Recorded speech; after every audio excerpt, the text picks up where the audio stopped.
Shalom, selamat pagi untuk kita semua. Tidak terasa kita sudah ada di akhir bulan Juli. Minggu depan kita masuk ke bulan Agustus, bulan kemerdekaan, merayakan kemerdekaan negara kita Republik Indonesia. Tentu pada saat kita merayakan kemerdekaan Indonesia, bukan hanya negara kita yang merdeka. Tentu kita pun harus semakin merdeka di dalam Tuhan. Baik Bapak Ibu Saudaraku, khotbah yang akan saya sampaikan hari ini temanya adalah melayani dengan integritas.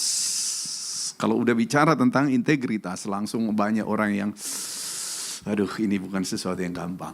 Betul, tapi bukan sesuatu yang mustahil juga bagi kita kalau kita tetap ada bersama-sama dengan Tuhan.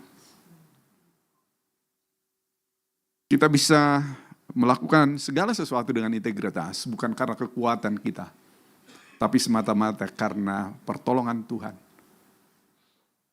Karena Tuhan campur tangan di dalam hidup kita, makanya kita perlu berserah sepenuhnya kepada Tuhan. Nah, kalau saya mundur ke belakang sedikit, tema kita sepanjang bulan Juli ini adalah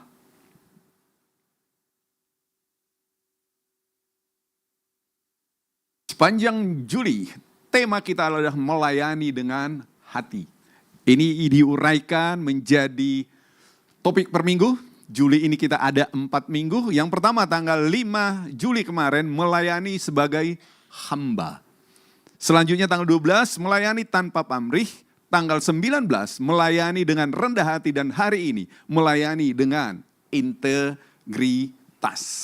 Sesuai dengan tema hari ini, melayani dengan integritas berarti ada 2 kata utama yang perlu kita pelajari, yaitu melayani dan integritas. Tapi kalau kita review ke belakang, sejak minggu pertama, itu semua sudah ada kata-kata melayaninya. Sudah cukup komplit kita paham apa arti melayani. Tapi karena ini minggu terakhir di bulan Juli, saya mau review sejenak makna dari kata melayani itu, sehingga nanti utuh kita dapat di akhir sesi ini. Apa makna melayani dengan integritas. Saya kutip dari PowerPoint yang disampaikan oleh Pak Amos pada minggu pertama, melayani sebagai hamba. Di sana pertama kali Pak Amos membahas secara komplit apa yang disebut dengan melayani. Saya ulang sedikit agar nyambung apa yang sudah kita dapatkan sejak awal, tema melayani dengan hati ini. Apa arti melayani? Kita semua masih ingat Pak Amos minggu pertama mengambil teks dari Markus 10 ayat 43 sampai 44. Saya bacakan kembali untuk kita. Di sana dituliskan, "Tidaklah demikian di antara kamu, barang siapa ingin menjadi besar di antara kamu, hendaklah ia menjadi pelayanmu." Kata aslinya dari bahasa Yunani diambil adalah diakonos. Ini yang sudah disampaikan Pak Amos kepada kita. Lalu ayat 44. "Dan barang siapa ingin menjadi terkemuka di antara kamu, hendaklah ia menjadi hamba untuk semuanya." Bahasa aslinya adalah doulos. Nah, minggu pertama kemarin Pak Amos membahas lebih dalam lagi tentang diakonos dan doulos ini. Saya kutip aja ringkasannya.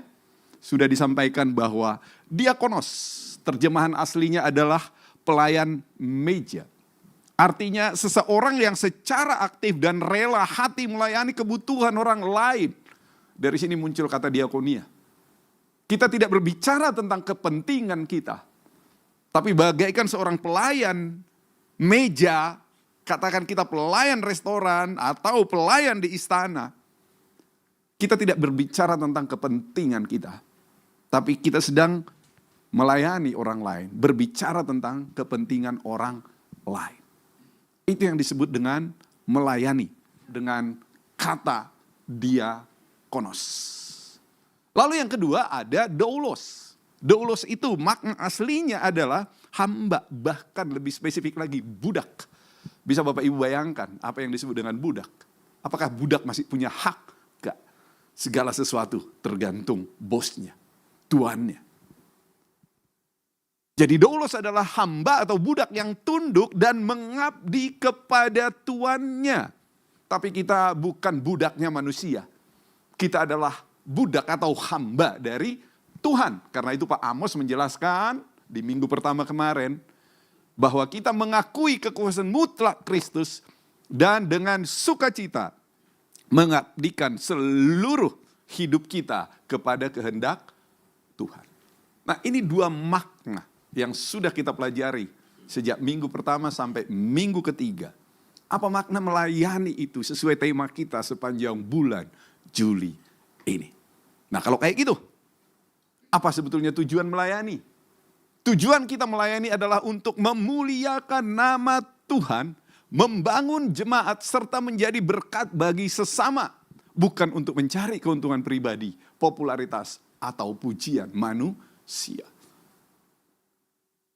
Jadi ujungnya adalah pada saat kita melayani dimanapun kita melayani.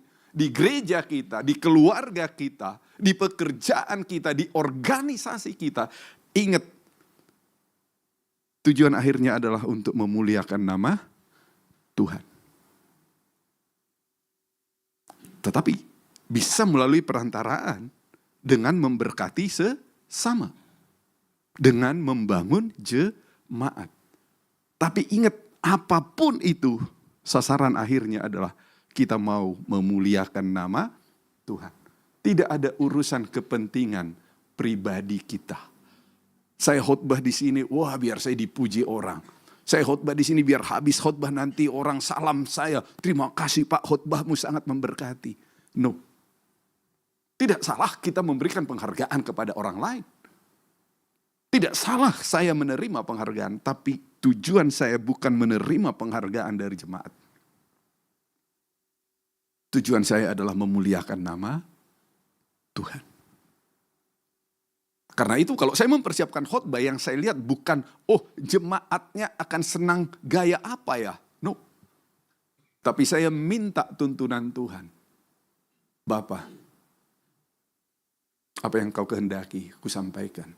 Seperti apa saya menyampaikannya. Itu yang selalu saya minta kepada Tuhan. Pada saat saya melayani, melalui khotbah, memberitakan firman Tuhan. Kalau kita menjadi pelayan mimbar, pemain musik, singer, ingat, tujuan kita bukan untuk cari nama. Bukan. Makanya gak usah terlalu banyak gaya. Sampai sticknya dilempar kata sering. Itu akan mengganggu konsentrasi jemaat. Sepakat gak Bapak Ibu? Saya pernah melihat pada saat melayani di depan ding lalu apa itu sticknya itu ya Will ya. Tangkapnya kan orang ke sana fokusnya bukan lagi kepada pujian penyembahan yang diangkat. Tujuanmu apa sebetulnya kalau itu yang kau lakukan dalam pelayanan? Cari nama biar memandang kepada engkau atau membawa hati jemaat tertuju kepada Tuhan. Nah, ini yang harus clear bagi kita pada saat kita melayani apapun bidang pelayanan kita. Karena kita bukan seorang politisi. Kita bukan seorang konten kreator. Kalau politisi mau pemilu, apa yang dilakukan? Melayani enggak? Melayani, bagi-bagi sembako enggak? Bagi-bagi dan lain-lain. Tapi saya enggak tahu betulkah itu dari hati yang paling dalam. Untuk memberkati sesama. Atau setelah selesai dia kasih. Colok nomorku nanti ya. Aku nomor 5. Aku nomor 3. Itu bukan sebuah pelayanan yang sejati.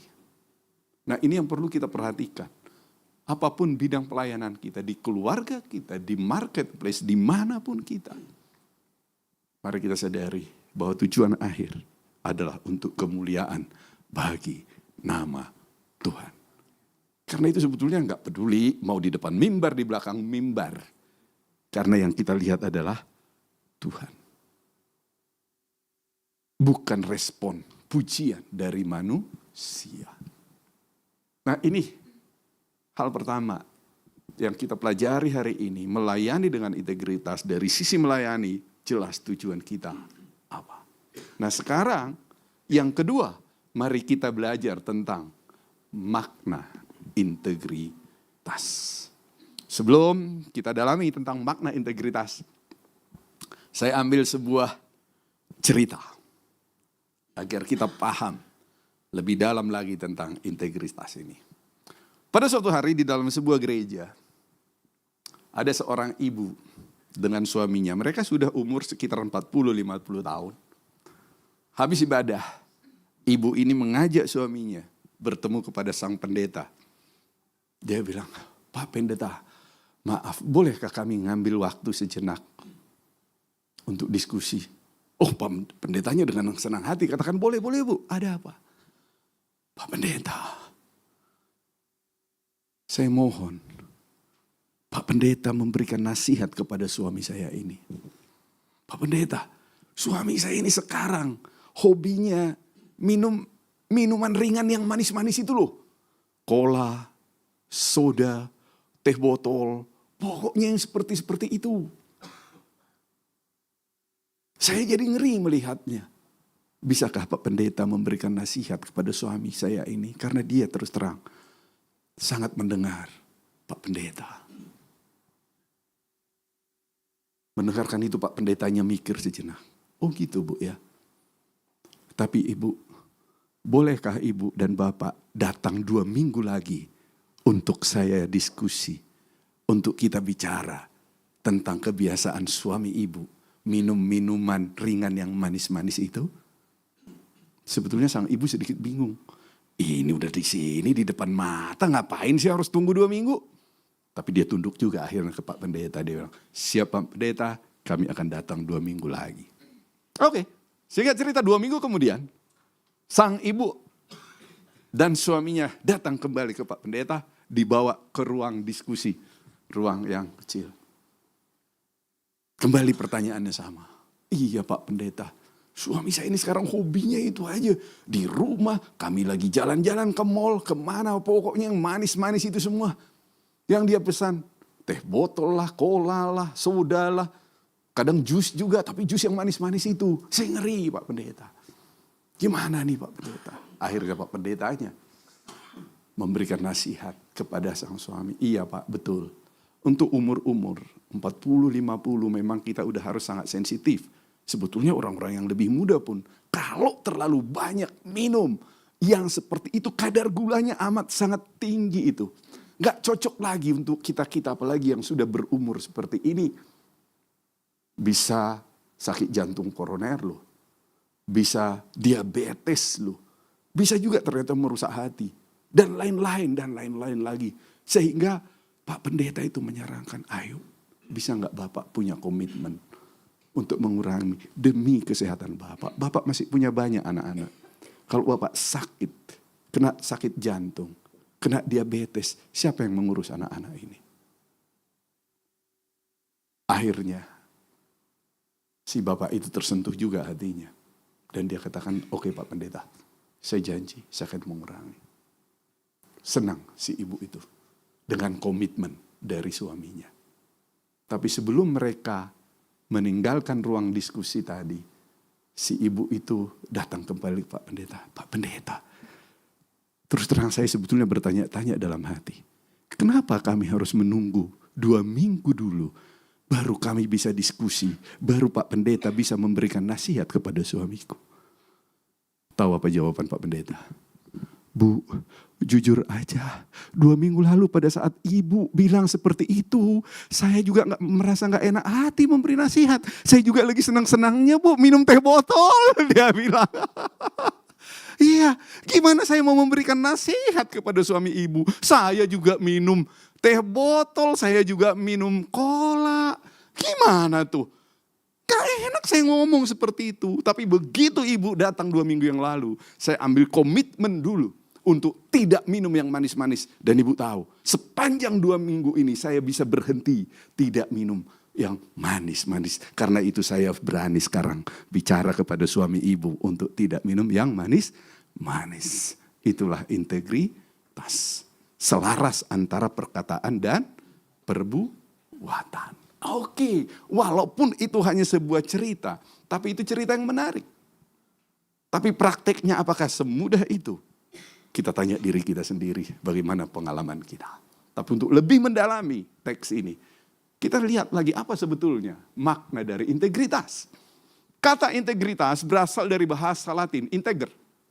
Artinya utuh, lengkap, bulat.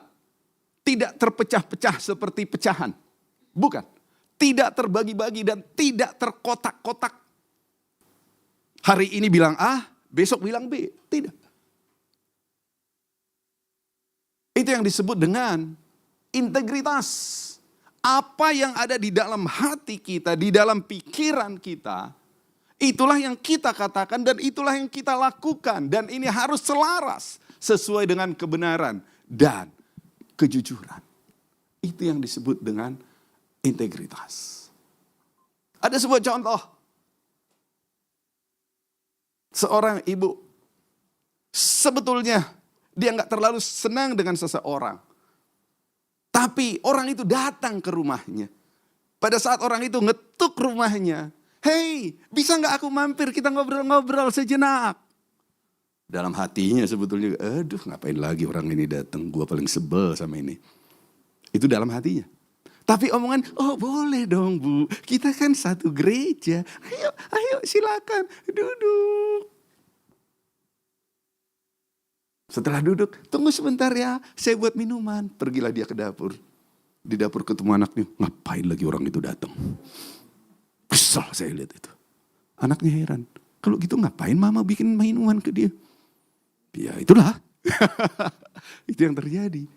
Itu yang namanya tidak selaras. Integritas adalah kalau ya, katakan ya. Kalau tidak, katakan tidak. Itu yang tertulis di Matius 5 ayat 37. Jika ya hendaklah kamu katakan ya, jika tidak hendaklah kamu katakan tidak. Apa yang lebih daripada itu berasal dari si jahat.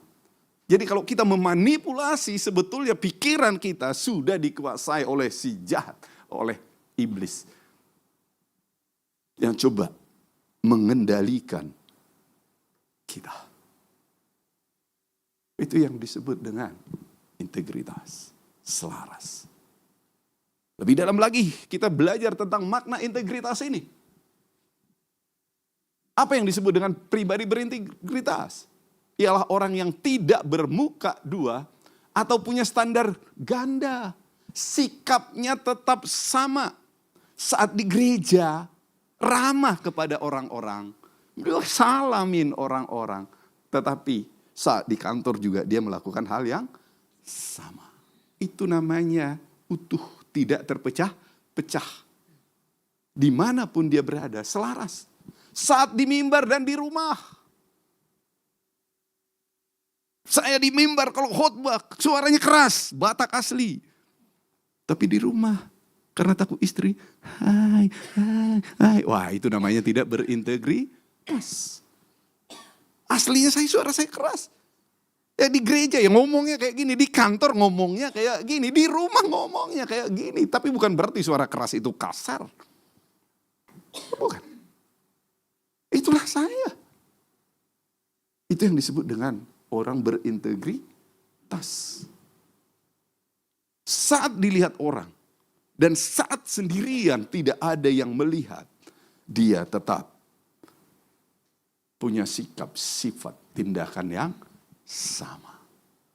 Jadi kalau tadi kita sudah belajar apa itu melayani, itulah yang harus kita padukan dengan makna integritas ini, bahwa di dalam pelayanan kita, apapun yang terjadi, kita tetap harus utuh. Konsisten, tidak bermuka dua. Nah, lawan kata dari integritas adalah munafik. Bahasa Yunaninya adalah hipokrisis. Saya bacakan versi bahasa Indonesia saja. Lawan dari integritas adalah munafik. Ini yang kita dalami. Kita akan belajar dari satu perikop firman Tuhan. Apakah mudah untuk hidup berintegritas tanpa kemunafikan? Kita akan lihat satu contoh yang sangat-sangat luar biasa tentang tema kita, melayani dengan integritas ini. Satu perikop dengan judul Paulus bertentangan dengan Petrus. Ini orang-orang hebat ini ya. Bisa bertentangan juga. Kita akan baca bersama teksnya. Apakah piano ini menghalangi pandangan Bapak Ibu? Kalau menghalangi mungkin saya bisa minta tolong anak muda geserkan sedikit ke depan. Saya khawatir yang dari sisi ini terganjal lihatnya. Oke, sambil menunggu anak muda ke depan saya bacakan untuk kita. Galatia 2 ayat 11-14. Satu perikop. Paulus bertentangan dengan Petrus. Ayat 11. Tetapi waktu Kefas ini Simon Petrus ya. Waktu Kefas datang ke Antiokhia, aku berterang-terangan menentangnya sebab ia salah. Aku di sini adalah Paulus. Ya. Kefas itu adalah Simon Petrus, aku yang ada di sini adalah Paulus. Oke. Ayat 12. Karena sebelum beberapa orang dari kalangan Yakobus datang, ia di sini adalah Simon Petrus atau Kefas, makan sehidangan dengan saudara-saudara yang tidak bersunat. Tetapi setelah mereka datang, ia mengundurkan diri dan menjauhi mereka karena takut akan saudara-saudara yang bersunat. Saya akan jelaskan pelan-pelan, biar makin nangkap dulu kita isinya. Karena sebelum beberapa orang dari kalangan Yakobus datang. Yakobus ini bukan Yakobus murid Yesus yang pertama ya. Yakobus ini adalah saudara kandung satu ibu dengan Yesus. Kita tahu itu? Yes. Kan setelah Yesus lahir, Maria kan menikah dengan Yusuf. Ada adik-adik dari Tuhan Yesus. Salah satunya adalah Yakobus. Ini penulis kitab Yakobus yang ada di Perjanjian Baru. Bukan Yakobus murid Yesus yang pertama. Karena saat ini dia sudah meninggal. Oke. Nah, Yakobus ini awalnya kita tahu. Dia tidak percaya Yesus juga. Ada firman-Nya itu. Tetapi setelah Yesus bangkit, Yakobus ini akhirnya bertobat. Menerima Yesus. Bahkan dia akhirnya menjadi pemimpin agama di Yerusalem. Itu kisah tentang Yakobus ini. Jadi dia pemimpin agama, pengikut Yesus, tapi dari kalangan Yahudi asli. Oke. Nah, jadi karena sebelum beberapa orang dari kalangan Yakobus datang, anak buahnya, Petrus, makan sehidangan dengan saudara-saudara yang tidak bersunat. Jadi orang-orang yang sudah menerima Yesus, bukan dari kalangan Yahudi yang bersunat, orang-orang yang tidak bersunat, makan dengan Yesus. Tetapi setelah teman-temannya, rekan-rekannya Yakobus datang, Petrus mengundurkan diri dan menjauhi mereka orang-orang yang tidak bersunat ini. Karena apa? Karena takut akan saudara-saudara yang bersunat.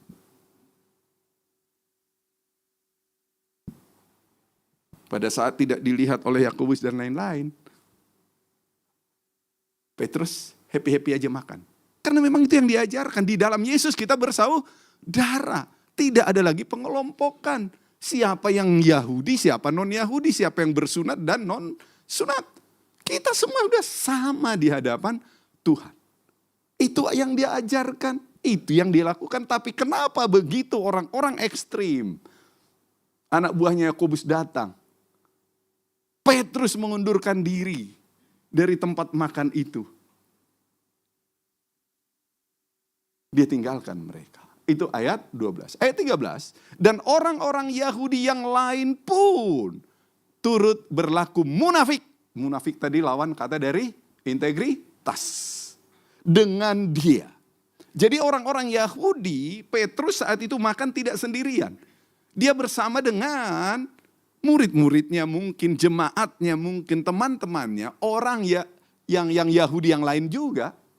Tapi karena Petrus keluar dari tempat itu, mengundurkan diri dari tempat itu, maka orang-orang Yahudi yang lain pun turut berlaku munafik dengan dia, dengan Petrus. Bahkan Barnabas sendiri turut terseret oleh kemunafikan mereka. Awalnya Petrus yang munafik, mengundurkan diri. Akhirnya orang-orang Yahudi yang lain di situ pun ikut-ikutan kabur. Bahkan orang sekali Barnabas pun ikut kabur dari tempat itu. Ayat 14, tetapi waktu kulihat bahwa kelakuan mereka itu tidak sesuai dengan kebenaran Injil. Ini pernyataan dari Paulus. Bukan urusan pribadi.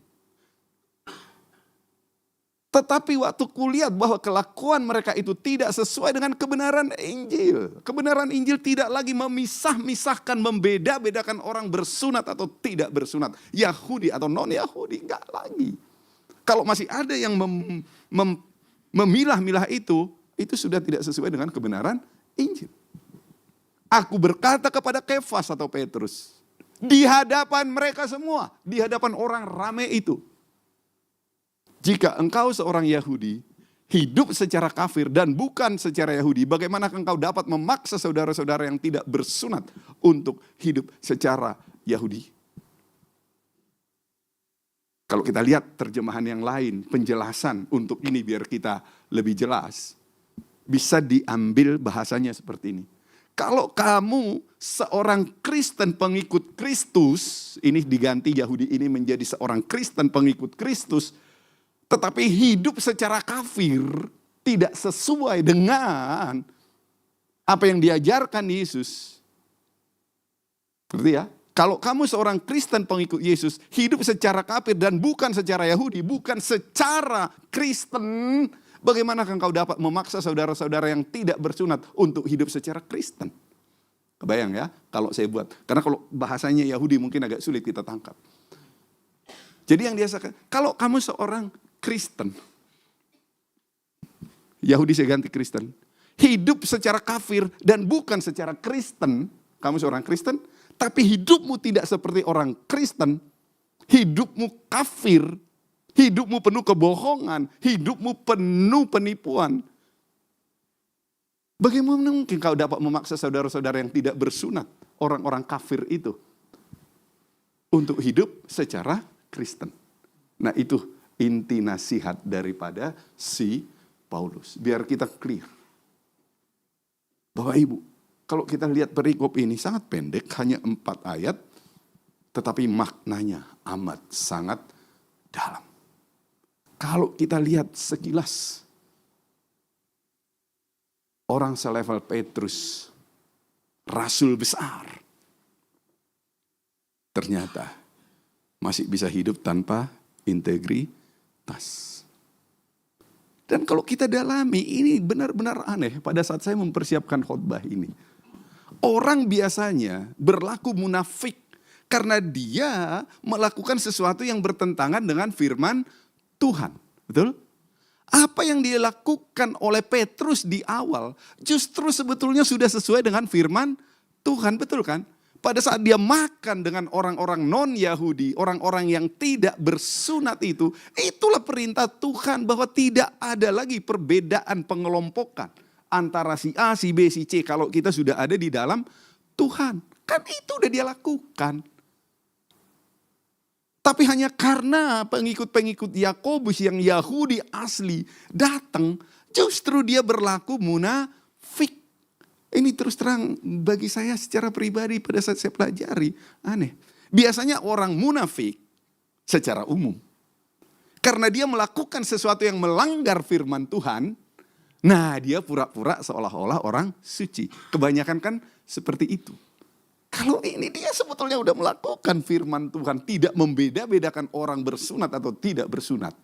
Tapi hanya karena ada orang yang ngomongin dia jadi takut. Dia nabi besar. Dia seorang rasul. Kenapa seperti itu? Itu yang pertama.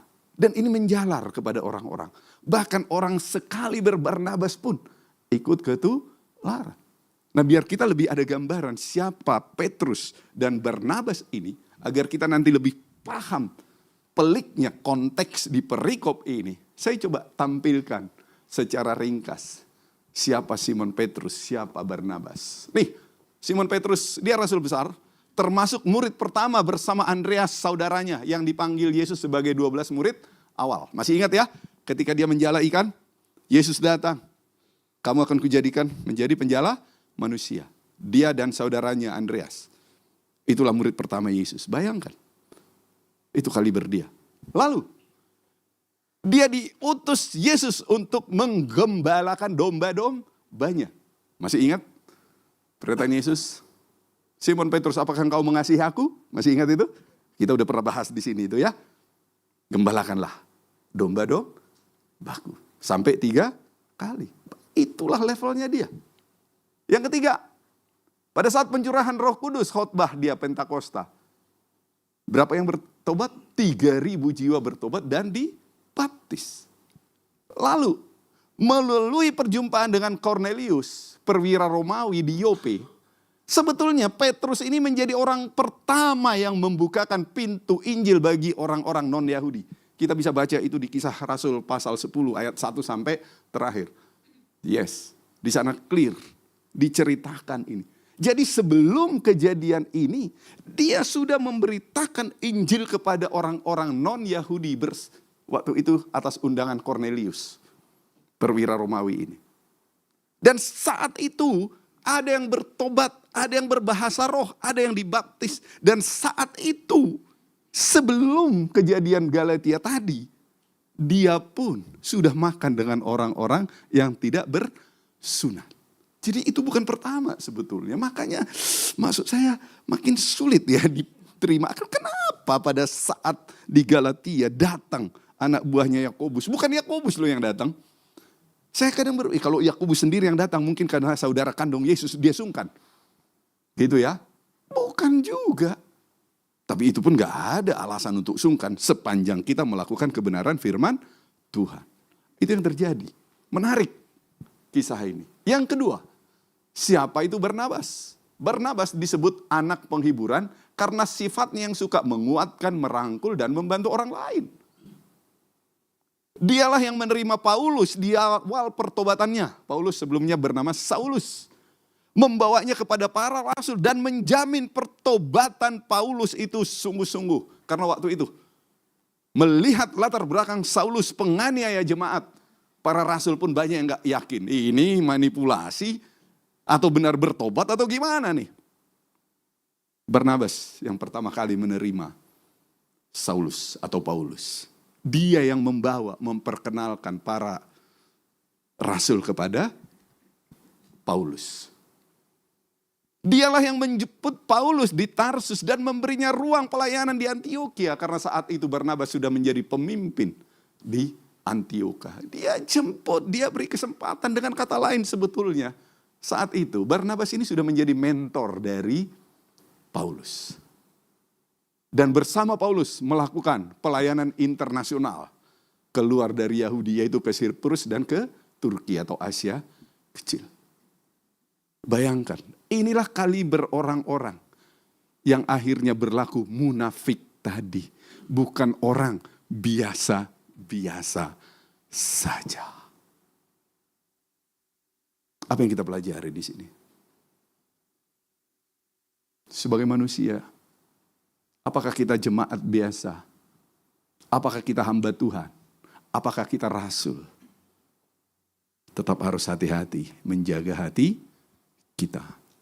Karena kalau tidak, ada potensi iblis tetap mengganggu kita untuk jatuh dalam dosa kemunafikan ini.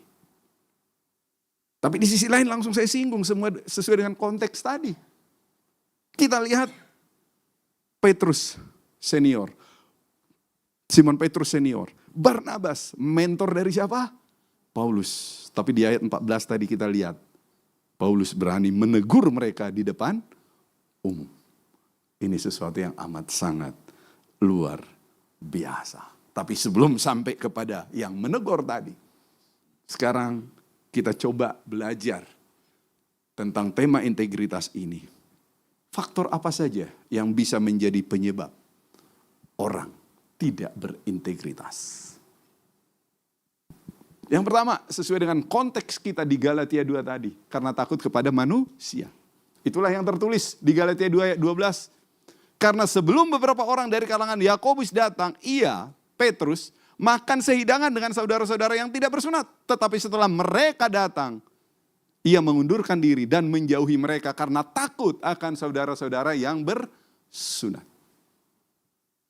Jadi, rasa sungkan kita kepada manusia kepada sesama, rasa takut kita kepada sesama, kepada manusia, bisa membuat kita menjadi orang yang munafik. Itu contoh yang terjadi kepada Simon Petrus, hamba Tuhan yang luar biasa itu. Kalau Simon Petrus bisa jatuh dalam dosa seperti itu, maka kita pun perlu sangat hati-hati untuk bisa menjaga diri kita, menjaga hati kita melalui pembelajaran ini. Nah, saya coba mencari apa yang dimaksud dengan takut di sana. Apakah dia takut dibunuh? Kayaknya Simon Petrus bukan level orang yang takut lagi yang seperti itu. Tapi ketika saya dalami, saya dapat catatan ini. Yang disebut takut di sana bukan karena dia takut dibunuh, enggak. Dia justru takut dikritik, takut dicibir, dan takut kehilangan reputasinya di mata kelompok Yahudi yang radikal. Ingat, Petrus itu orang Yahudi, murid pertama Tuhan Yesus bersama saudaranya Andreas. Orang semua tahu reputasinya. Tapi walaupun dia sebetulnya melakukan kebenaran, ternyata tetap sifat keyahudiannya masih ada. Kalau saya mungkin orang Batak, sifat kebatakannya tetap menjadi sesuatu yang diperhitungkannya. Atas dasar itu akhirnya dia menjadi orang yang munafik, mundur dari kalangan orang-orang yang tidak bersunat tadi. Apa pelajaran yang bisa kita ambil dari poin ini? Bagaimana dengan kita? Apakah kita harus menjadi orang yang munafik, yang berbohong, yang memanipulasi informasi hanya karena kita takut kepada seseorang? Apakah kita harus lebih takut kepada orang daripada kepada Tuhan? Menjadi pertanyaan besar bagi kita. Ada seorang suami yang takut kepada istrinya. Suatu hari, dia pulang terlambat karena ada temannya yang udah lama gak ketemu ngajak dia makan-makan. Setelah pulang baru sadar, saya udah telat pulang dari jam yang biasa. Langsung istrinya berdiri di depan pintu. Pak, biasanya jam 5 udah pulang, ini jam 8 malam baru pulang. Ada apa denganmu? Wah, udah gemetar duluan dia lihat istrinya. Lalu dia bilang, lembur kami. Ada proyek di kantor yang harus saya bereskan. Kami bereskan hari ini. Jadi mau gak mau, aku harus pulang telat. Untung gak ada saksi mata yang melihat bahwa dia ngopi di mall sebelah. Tapi terjadi kayak seperti itu? Terjadi. Di kantor bisa seperti itu? Bisa. Di pelayanan bisa seperti itu? Bisa. Butuh kejujuran. Itu yang disebut dengan integritas. Nah, kalau saya perlebar sedikit, apalagi yang bisa menyebabkan orang jatuh dalam kemunafikan. Saya perluas sedikit dari konteks perikop tadi, karena ini amat sangat banyak terjadi di masyarakat di seluruh dunia ini. Poin yang kedua, faktor penyebab kemunafikan adalah cinta uang atau keserakahan. 1 Timotius 6 ayat 10. Karena akar segala kejahatan ialah cinta uang, sebab oleh memburu uanglah beberapa orang telah menyimpang dari iman dan menyiksa dirinya dengan berbagai-bagai duka. Saya nggak tahu.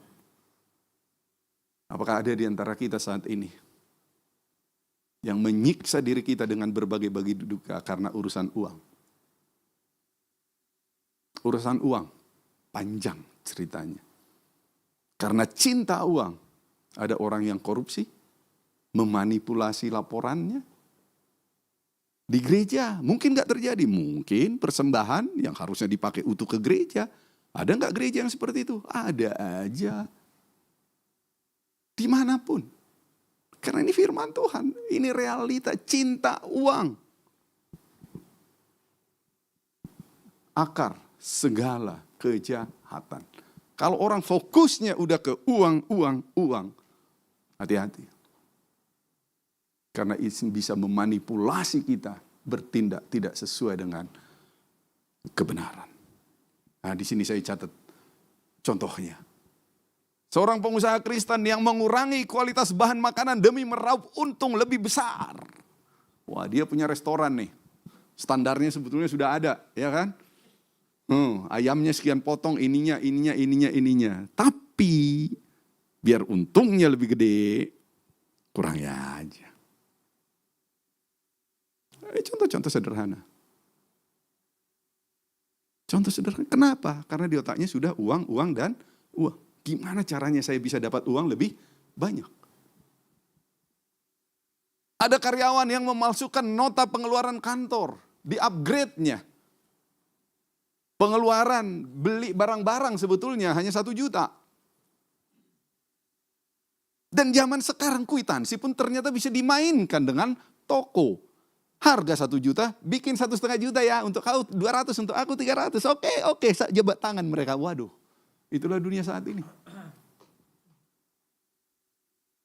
Kenapa? Uang. Nggak ada lagi kebenaran.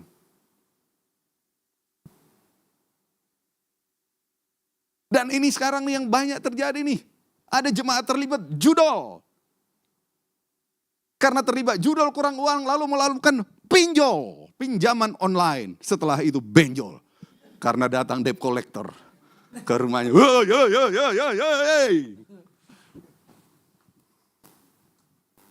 Hati-hati dengan urusan pinjam-meminjam.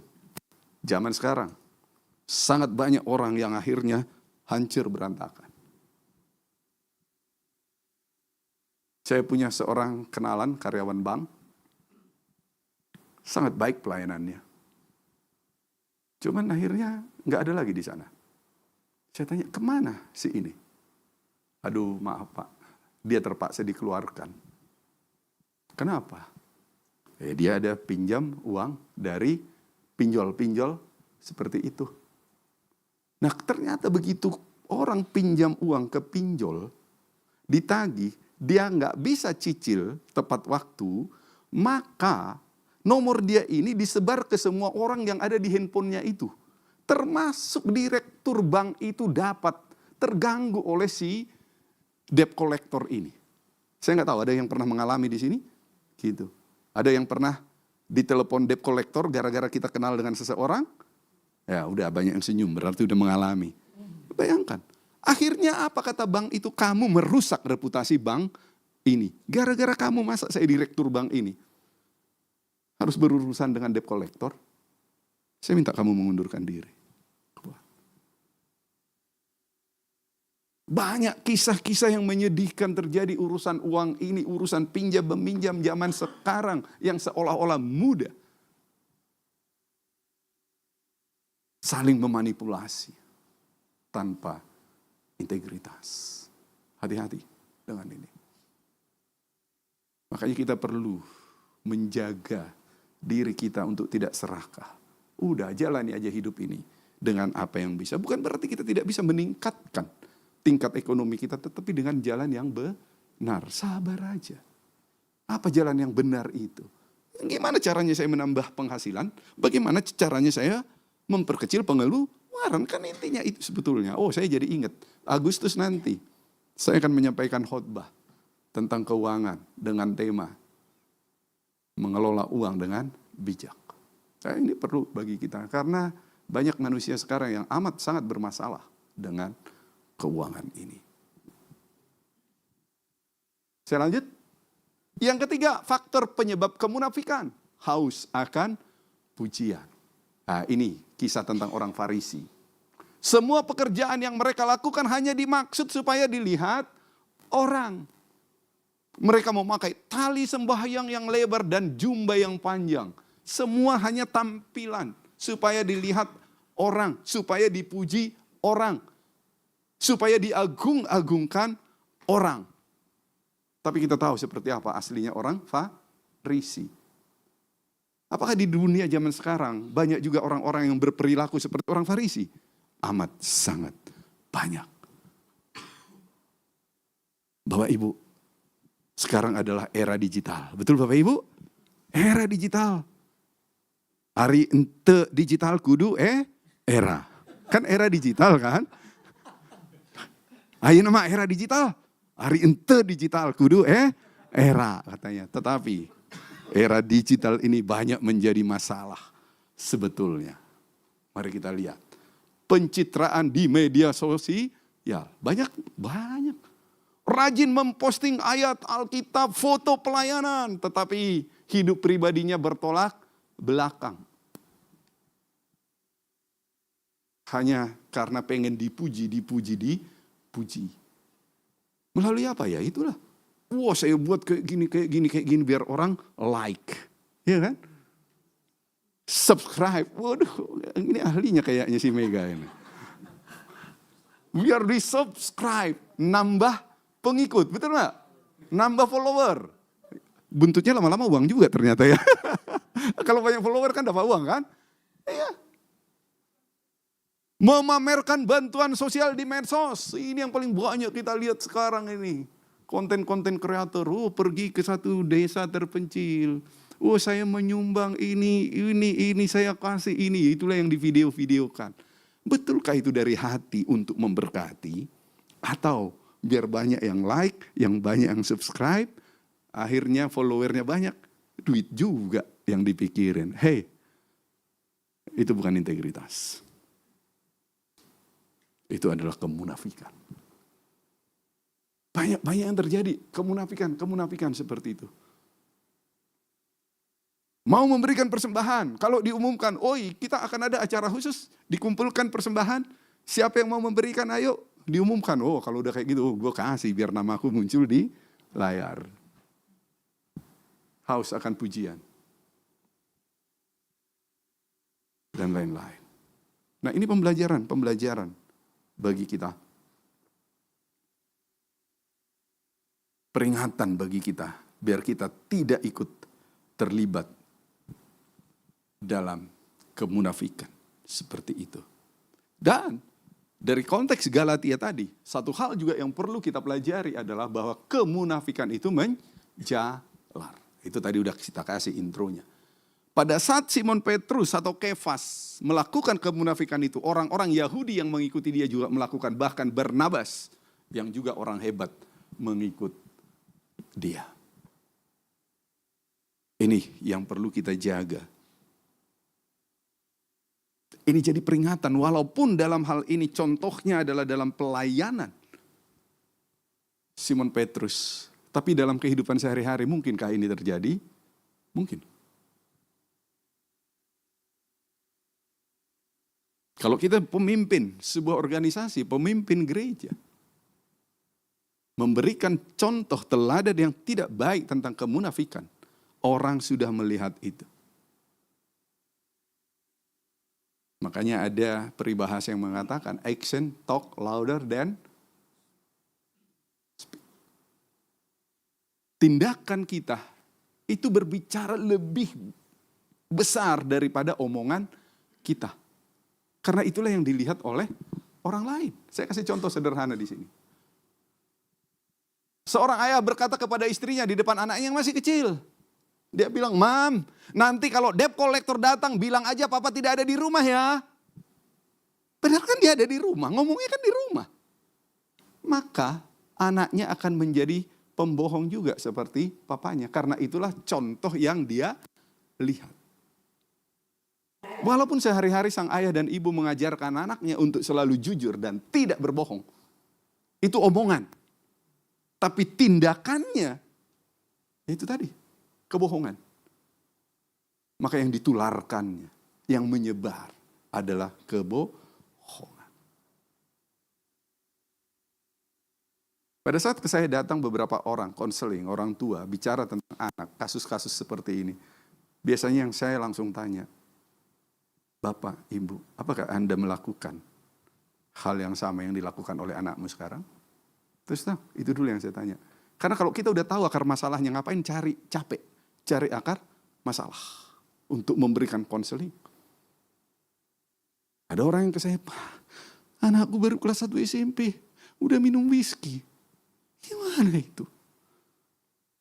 Langsung saya tanya, "Bapak pernah nggak dia lihat minum whisky?"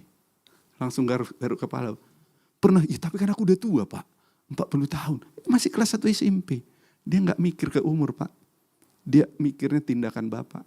Dia lihat Bapak minum whisky dan menikmati itu. Habis itu langsung gini-gini. Dia pikir, wah, I am not. Dan saya katakan, bagaimana tindakan kita? Kemunafikan itu menjalar. Mari kita jaga sikap kita. Saya pernah juga ada yang bertanya kepada saya, Pak, kalau di gereja Bapak ada nggak kasus kayak gini? Di mana?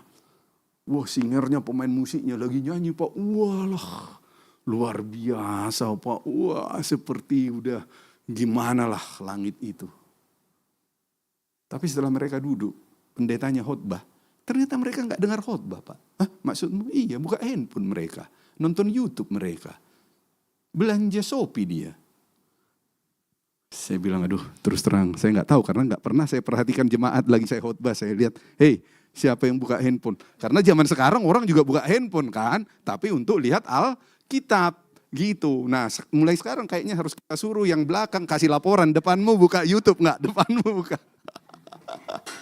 Ini pertanyaan yang lucu yang pernah disampaikan ke saya. Gimana itu, Pak? Ya, kita harus sabar mengajar mereka untuk selaras pada saat memuji menyembah, juga pada saat dia duduk. Kenapa? Karena kalau dilakukan seperti itu, maka jemaat yang lain, pelayannya aja kayak gitu, gua juga gitu aja. Menjalar. Nah, sekarang kita tahu itu bahayanya kemunafikan. Di sisi lain, apa yang harus kita lakukan untuk membangun integritas agar kita terhindar dari kemunafikan itu? Yang pertama, bersedia ditegur dan berani menegur. Ini contoh yang kita lihat dari kisah Paulus dan Simon Petrus. Galatia 2:14, tetapi waktu kulihat bahwa kelakuan mereka itu tidak sesuai dengan kebenaran Injil, aku berkata kepada Kefas, Simon Petrus, di hadapan mereka semua, di hadapan banyak orang itu, termasuk ada Barnabas di situ, mentornya dia berani menegur.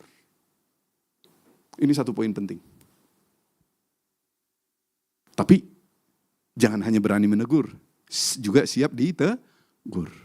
Hidup kita balance untuk kebaikan bersama. Itu yang terjadi. Dia tegur di hadapan mereka semua.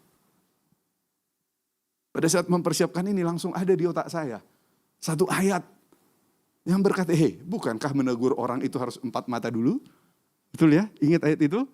Yang nggak ingat nih saya tampilkan ayatnya. Matius 18:15.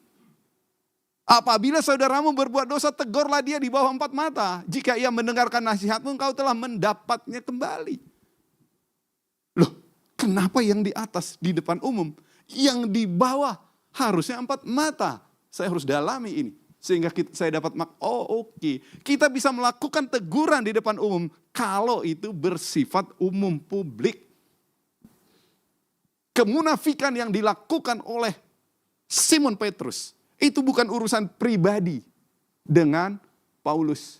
Tapi ini udah urusan pengabaran Injil, esensi Injil. Karena itu memang harus dilakukan di tempat umum sehingga orang-orang yang sudah ketularan tadi, yang sudah menjalar kemunafikan itu, mereka pun sadar bahwa mereka telah salah.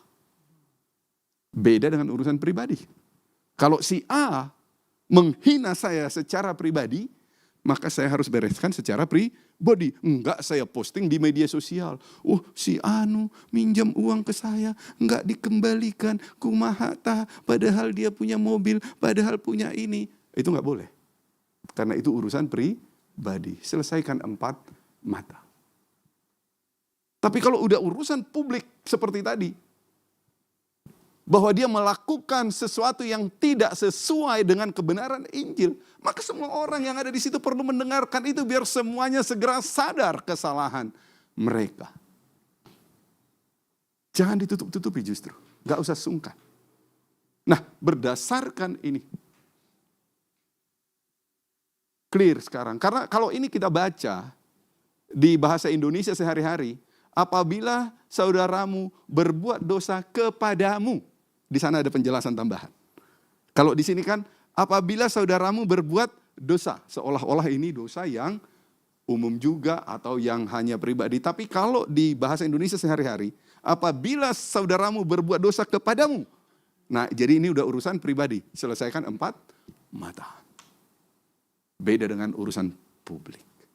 Nah, ini yang perlu kita perhatikan. Nah, kalau kayak gitu, bagaimana kita membangun integritas sesuai dengan poin nomor 1 ini? Kita perlu memiliki sahabat rohani atau mentor.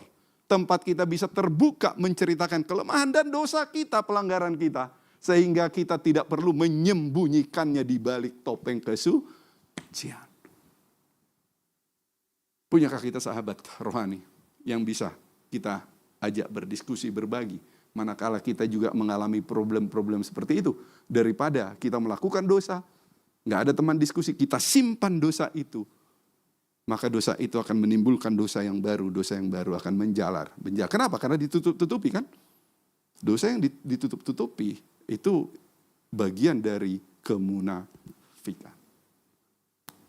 Itu yang pertama, bersedia ditegur. Dan yang kedua, bagaimana kita membangun integritas. Memperkuat hubungan pribadi kita dengan Tuhan. Intinya pada akhirnya di sana. Mazmur 119, 9-10. Dengan apakah seorang muda mempertahankan kelakuannya bersih? Dengan menjaganya sesuai dengan firman-Mu, firman Tuhan. Dengan segenap hatiku, aku mencari Engkau. Janganlah biarkan aku menyimpang dari perintah-perintah-Mu. Pada akhirnya, tuntunan kita adalah firman Tuhan. Roh Kudus yang menuntun kita untuk kita bisa teguh berjalan dalam kebenaran. Mungkin gak jatuh dalam dosa, mungkin selevel Petrus saja jatuh. Lalu kalau jatuh dalam dosa, bertobat, mengaku dosa untuk kita bisa memperbaharui hidup kita. 2 Timotius 3:16. Segala tulisan yang diilhamkan Allah memang bermanfaat untuk mengajar, menyatakan kesalahan, memperbaiki kelakuan dan mendidik orang dalam kebenaran. Acuan kita harus kembali kepada firman Tuhan. Acuan kita harus kembali kepada firman Tuhan. Sehingga kita bisa hidup di dalam integritas. Ada satu peribahasa dari Zig Ziglar. Integrity gives you real freedom because you have nothing to fear since you have nothing to hide. Integritas memberi Anda kemerdekaan yang sejati. Karena tidak ada yang perlu Anda takutkan. Karena tidak ada yang tersembunyi dalam hidupmu. Nggak ada yang ditutup-tutupi. Udah terbuka kok. Ini membuat kita merdeka. Nggak usah takut. Nanti kalau aku jalan sama si itu, ketahuan nggak cacatku? Ketahuan nggak kebohonganku? Kalau aku pergi sama si itu, bisa digali nggak bahwa aku punya cacat ini, dosa ini? Kalau menyimpan kebohongan, kemunafikan. Tapi kalau itu udah dibuang semua, kita akan merasakan kemerdekaan yang sejati. Nah, sesuai dengan tema kita hari ini, melayani dengan integritas. Apa yang bisa kita lakukan? Take action kita. Yang pertama, kita tidak hanya mengajarkan kebenaran, tetapi menjalani kebenaran itu di dalam hidup kita. Bedakan hanya mengajar dengan menjalani. Hanya mengajar itu hanya ngomong. Tapi ini take action sesuai dengan tema hari ini. Agar kita bertobat, berubah. Yang kedua, kita tidak hanya meminta orang lain berkorban, tetapi kita sendiri ikut berkorban. Ikut berperan.